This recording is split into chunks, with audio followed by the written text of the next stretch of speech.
Aún recuerdo la mirada de mi padre cuando ya me despedía.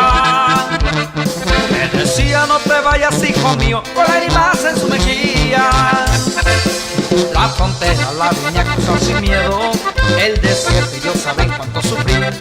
La intención era ganar mucho dinero y mirar a mi gente muy feliz. A un tiempo de estar duro trabajando, de casa me envía noticia. Era que mi padre había fallecido, sentí que morí en vida.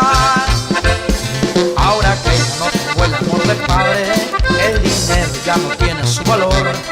Porque siento que he llegado aquí muy tarde, solo Dios me comprende este dolor. Esta triste historia la contó mojado, que a su padre no volvió a mirar jamás. Valora todo lo que aquí tú has logrado, por lo que allá en tu tierra perderás.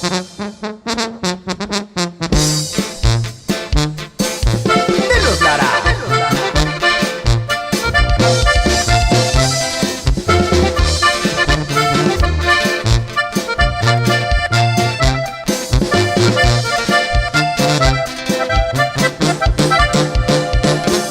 Cada noche al volver de mi trabajo, con mucha hambre y agotado, vuelven nuevamente a mí los recuerdos de mi padre y mis hermanos.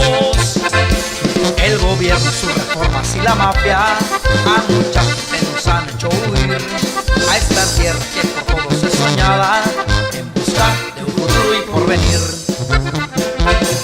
Miles de personas que de Dios se cruzan buscando aquí una salida, sacrificando esos momentos hermosos al lado de su familia. Quiero que me expliquen los americanos, venimos a este planeta a compartir, porque hay tanto racismo hacia los hispanos, una línea nos tiene que dividir. Si muero lejos de México querido, Chacón Soriano siempre ha dicho así, que digan a todos que estoy dormido, para que me traigan hasta aquí.